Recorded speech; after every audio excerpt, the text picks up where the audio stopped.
Assalamualaikum warahmatullahi wabarakatuh. Perkenalkan, nama saya Yumna Safa Zakia Darajat. Saya dari Prodi Akuntansi Syariah kelas D. Di sini saya akan mempresentasikan materi matematika ekonomi dan bisnis pertemuan kedua sampai ketujuh yang telah disampaikan oleh Bapak Mahfud Asyari.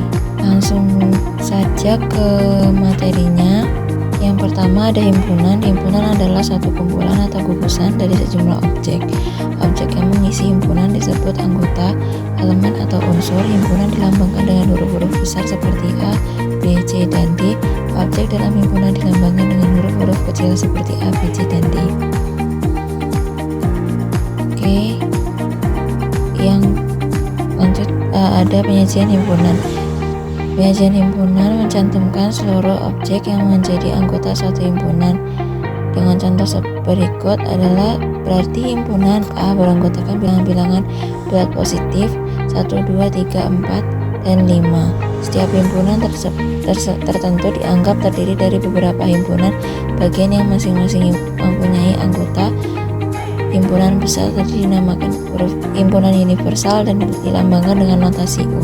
Himpunan kosong adalah himpunan yang tidak mempunyai satu anggota. Biasanya dilambangkan dengan notasi kurung kurawa.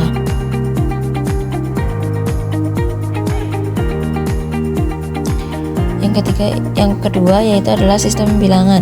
Sistem bilangan dalam gagasan matematika ialah sistem penulisan yang mewakili bilangan ditulis menggunakan bilangan digit atau simbol lain. Penjelasan kasarnya, sistem bilangan merupakan sistem penulisan yang menyatakan bilangan adalah suatu konsep matematika yang digunakan pencacahan dan pengukuran bilangan disimbolkan dengan angka.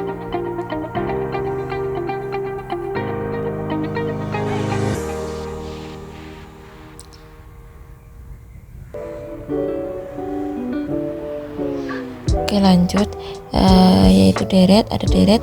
Deret adalah rangkaian bilangan yang tersusun secara teratur dan memenuhi kaidah-kaidah tertentu. Bilangan-bilangan yang merupakan unsur dan membentuk sebuah deret dinamakan suku. Keteraturan rangkaian bilangan yang membentuk deret terlihat pada pola perubahan. Dilihat dari jumlah suku deret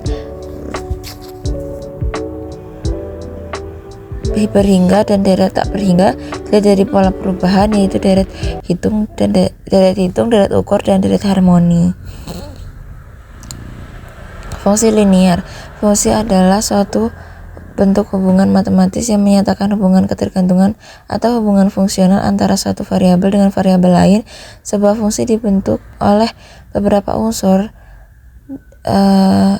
pembentuk fungsi yaitu variabel, koefisien, dan konstanta. Variabel ialah unsur pembentuk fungsi yang mencerminkan atau mewakili faktor tertentu, dilambangkan dengan huruf-huruf Latin.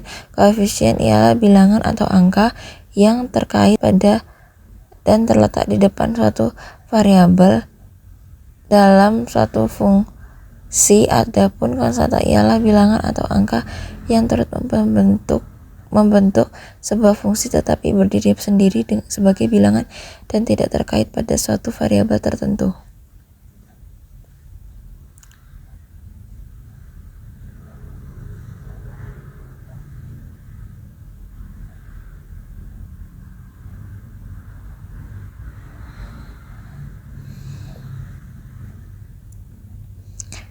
Kemudian penerapannya yaitu adalah fungsi biaya. Fungsi biaya yaitu adalah biaya total atau total cost yang dikeluarkan oleh sebuah perusahaan dalam operasi bisnisnya, terdiri atas biaya tetap dan biaya variabel.